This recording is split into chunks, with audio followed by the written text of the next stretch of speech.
Welcome to the Brad and Taylor Show. Today we have Tom Rafferty. You're listening to the Brad and Taylor Show, a podcast that inspires entrepreneurs to pursue their passions. We're sitting down with some of the best to learn how they got started and some lessons they learned along the way. Hey Tom, how's it going? Good. Thank you, Taylor. Yep. Thank you, Brad. And thanks for having me. Yep. Of course. Yeah, no problem. Well, let's get this show started. First off, tell us a little bit about you, kind of like, what do you actually do? Boy, a little bit of counseling. You know, the job, you wear a lot of hats. So lately it's been a little crazy, with the multiple offers and chasing around. But basically, I like to look at it as I help people. And as a result of that, I make a living. So that's kind of what I do. I like it. So when you were younger, is this what you had planned for your future? Or how'd you get to where you're at now? Oh, boy.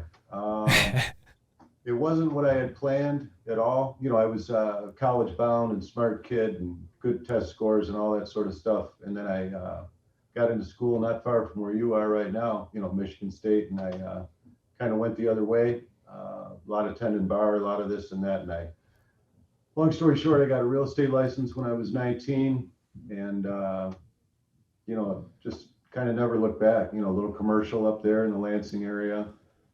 But it wasn't what I had planned or what was, I guess, planned for me, ever. But here we are. Yep. Yeah, for sure. That's awesome. So when you were 19, you got your license, you said? Yeah, my dad said either start studying and stay in school, go get a job, or join the Army. And I saw an ad for a career in real estate. So I went and got my license and anyways, tended my bar, my way through tendon bar. And, the two were a good segue initially. You meet a lot of people. And then I got successful enough or had enough money in my pocket where I just kept on going with the real estate and got out from behind the bar. Yeah, that's awesome. And then you kind of built a team from there, didn't you? Yeah, a long ways down the road. I started, again, in the 80s and then, was a realtor guy and then started my own company in 99. Had a dozen agents, here in Howell, Michigan. Used to refer to it as the Island of Misfit Toys. It was a lot of fun, but we did a fair amount of business and then came through 08, when everything fell down, and then I came to work managing this place. And then I have since gone back to sales and started a team. My heart's really in sales. Management stuff's fun, but it's, like herding cats and, all that stuff, a couple hundred agents. So it's a little crazy. Yeah, so for this sure. Is nice. Yeah. Take us to your first transaction, Tom. How did that go for you? You were 19 years old when you got your license. So when did you have your first transaction? Was it right away or was it kind of a couple months down the line? Relative right away. Back in the day, all the calls, there weren't any cell phones or anything, of course, or, few to speak of, there were bags and whatever. But so the only number on the sign or in the at the time newspaper ads was the broker number. And we would take what's called floor time, like a car guy and up or whatever, an opportunity. And anyways, phone rang and somebody wanted to sell their house. So I went out and listed. It was a thing of beauty, actually. The seller was getting his commission paid by his company because he was transferring. So I signed him up and did everything like I was supposed to. And then he calls me a day later and he said, hey, my buddy's moving into town and he wants to buy my house. So I said, sweet. So I was tended bar at a local place here in Brighton, and they both came up. I bought them both a beer, and we signed the papers right on the thing. And so I did what is still called double dip. I got both sides of it, and I was off to the races. I made more money, in that day. Of course, then the house was $100,000, which I'm not sneezing at, but 6 points on 100, and then you give the broker half of it. So it was a good day for a 19-year-old kid. I went off to Toronto for the weekend. That was it. That's awesome that you got both ends of that deal. Your first one, that's huge. Yeah. How did that go from there? Did they kind of just snowball after that and you kind of just got clients referrals, or how did that go from there? A little bit. I mean, I grew up here in Brighton, so I'm blessed with, having a good sphere, people I know. My mother was a teacher here, so that was helpful.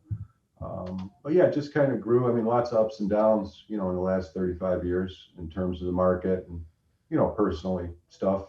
But I think, as long as you treat people correctly and you keep a good name around town and do a good job, people, it kind of grew on itself. To answer your question, I'm sorry, I get going sometimes. But us too, you're good. When you first started out, did you get any advice maybe from any of your coworkers at the time that kind of just has stuck with you throughout the years? Lots of advice over the years, but I think it was just more, 19, I was young, so a lot of my peers, even to this day, have been older. So I think it was just more just watching, their mistakes or things they might have done differently, both personally and professionally. I'm up here, I'm like a 75-year-old man a lot of times because, that's who I've been running with. So I think just more watching examples, more than any specific advice, and lots of it over the years, but nothing specific. Yeah, I think just sitting back and watching and learning from what other people are doing is huge as well, especially when you're starting out and you have nothing to go off of other than seeing what people are doing around you. That's a big help. Oh, yeah. Yeah. Over the last couple of years, what is the worst property you have been to? What is the worst showing or property that you've been to? Well, I'm definitely allergic to cats, so have been, I get into these houses, and a lot of times when I get to the lockbox, I haven't even opened the front door yet, and I can smell them. You can tell even from outside? Yeah, sometimes when they're really bad, I keep a toothbrush in my car so I can brush them off my teeth, when I get out of there. But anyway, so just some of that, filthy houses. I stepped in dog urine one time in the family room. That ruined my whole day. Threw my socks away. So, without the shoes too. Oh man. Oh yeah, yeah. Well, yeah. Just take your shoes off so you don't wreck the place. And so, just I don't know. I mean, years ago when things were bad, in the foreclosure days, 2 feet of water in the basement. All the pipes are gone. Somebody took their cabinets. All that kind of stuff. Was back then. But lately, it's just. I think cats are my kryptonite or whatever. Oftentimes I'll just let the clients go in, and stand at the door, politely apologize. And they seldom buy a house that smells that horrible anyway. So it's kind of an exercise in walking through it, so. Yeah, for sure. So when you go into a showing and maybe you don't know that the cat's there, maybe they clean the litter box or whatever, what do you do at that point? Because if you've walked into that home and there's a cat, is your allergies bad enough to where you would have to immediately step outside? Oh, no, I can tough it out now. It's just when it's severe. So I don't mean to pick on cats. They're wonderful creatures. They're not good for a house, like smokers and cats are not. If you're selling your house, don't, nothing worse other than, smoking cats, if you do. Anyways, yeah, it's not, I can manage, Okay. Yeah, I was just curious because a lot of people have cats. So I was like, oh, man, that must be a lot of homes you go to that have those. Oh, yeah. No, I'm not picking on cats. Again, sometimes, I guess it would be unkept, cats aside would be the worst situation, typically. Nothing horrible. Over the years, I've walked in on a couple of people that were sleeping, you open the bedroom door and there's somebody sleeping. So I think that's relatively common. I mean, not common, but we've heard it. Yep. You're not the only one.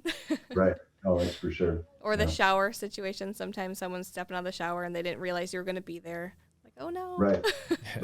Makes it a little awkward. I couldn't get in the house. It was way out in the middle of nowhere and I couldn't get in the house. So a good realtor, you wait here, I'll let you in, see if windows are open. And the bathroom window was open. It went into the shower. So this is 25 years ago. So I wasn't going to not show the house. This is back when you had to go pick up keys and it was an exercise. So anyways, I dove, climbed up through the window being a young man. And when I went in, I knocked the soap dish that's built into the tile thing off. But so anyways, I stuck it back on with toothpaste, and then went and let the people in the front door and showed the house. And they ended up buying the house, actually. So nice. Did they know you stuck it back on with toothpaste?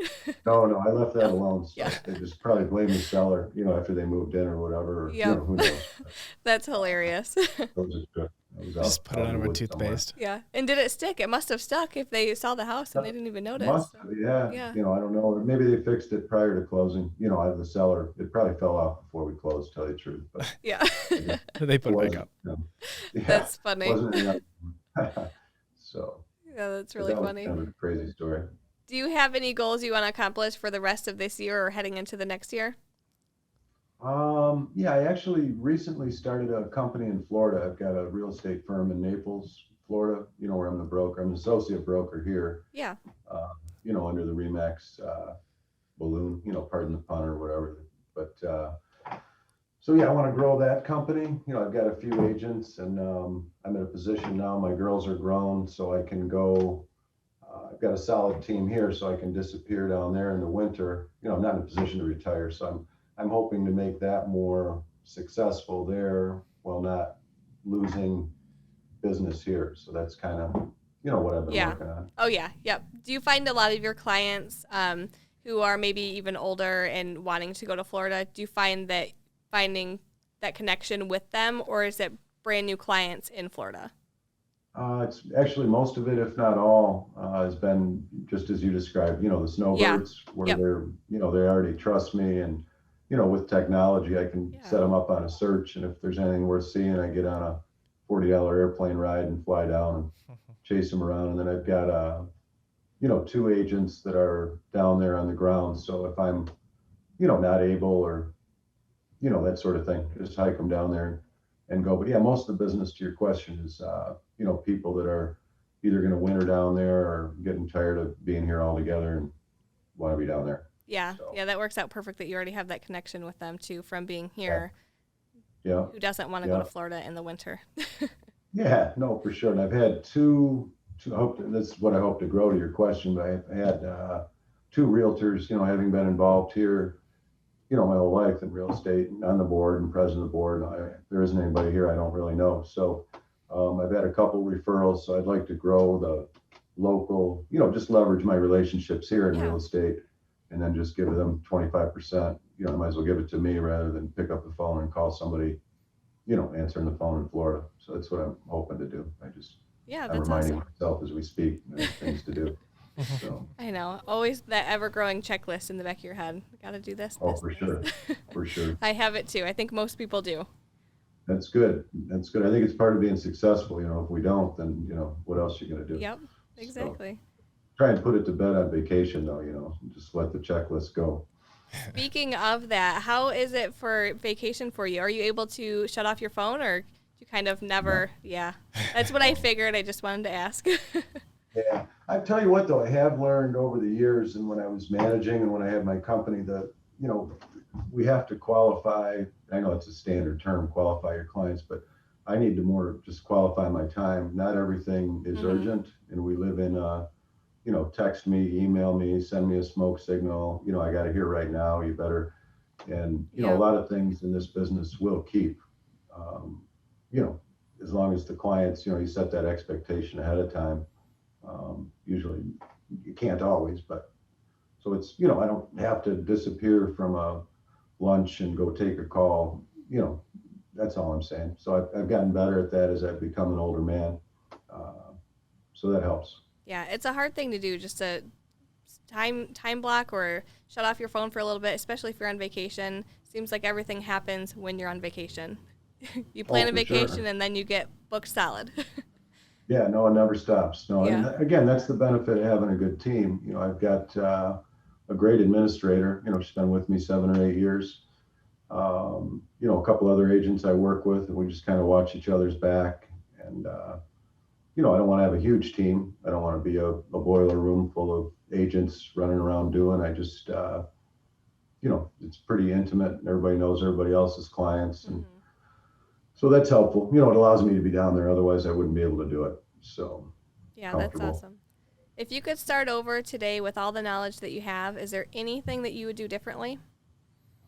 I probably would have joined the Coast Guard, and then I'd be retired right now and still selling real estate. And I would have always lived on the water and had health care for the rest of my life. So, Yeah. I like it. no, but in earnest, that's what I advise young people these days when they're floundering around figuring out what they're going to do. So, I like but it. anyways, I personally, um, I may not have opened my own company because I've come to realize that some of it probably at a young age was ego. Some of it was thinking I could make more money and not pay the broker. But at the end of the day, you're better off writing somebody else a check and spending your headspace on selling and not managing people. In other words, one or the other. Um, So that's probably one thing I would have done is, if I had 7 or 8 years to get back, it was a good experience, mind you, but I probably would have it was a bit of a sidetrack, and then managing this place for 5 years, again, all good experiences, but, from an economic standpoint, I might have been better off just, nose to the grindstone the whole time. So. Okay. Yeah. But before we go today, Tom, how can people get a hold of you? Old school, probably cell phone is best. All the different ways, but, the cell phone, we're all over the web. What are those, Zillow, I'm on the Zillow, I'm on the, all of them. So, which leads me, signs are obsolete now. It's a trip. It used to be sign was a big deal, back to the floor time and all that. Now it's, you don't need a sign to know the house is for sale. Everybody gets their little phones out and drives around. Yeah. So it's, that's been interesting. But yeah, probably old school telephone. I would say that's probably it. Email, like I said, a lot of different ways. Awesome. Hey, can I plug a radio show I do here at WHMI? Yeah, of course. Yeah, Sundays, Sunday mornings at 7:30, I do the Realty Wrap at WHMI Radio, local radio station here. Oh, that's awesome. I like it. That's awesome. Yeah, tune in if you're up. If not, it's a podcast too. So it's just on their website thing. Sweet. I haven't done anything with that. So I like it. Well, hey, thanks for coming on and sharing your story with us today. Yeah, hey, thank you, and thanks for doing such a good job on what you guys do. It's been helpful, to me in selling properties and getting new clients. So appreciate your help. Yep. Of course, you're welcome. Are these working? All right. Here we go. Oh, there we go. I think that worked. Should we tell them? Mine keeps falling. It doesn't like my voice. What do we got to tell them? Subscribe. Subscribe. What do we got to point at? Hey, I think there's a subscription button. It might be there. It might be right there too. Somewhere. Find it. It's red. Yeah. And it's blue. It's green. I don't really know. It's a color. This mic isn't even attached. Did you plug these in? Well, I guess. I wonder if they can hear us. Yeah, I wonder if they hear us. Well, we should probably tell them if they can hear us. We should probably tell them also give us a 5-star review if they listen on Apple. That'd be cool. 5 stars, review. Guys. Share it with everybody they can think of. We won't take 4 stars. Taylor, I don't even think these are on. I don't think this is working. This is not working. Yeah.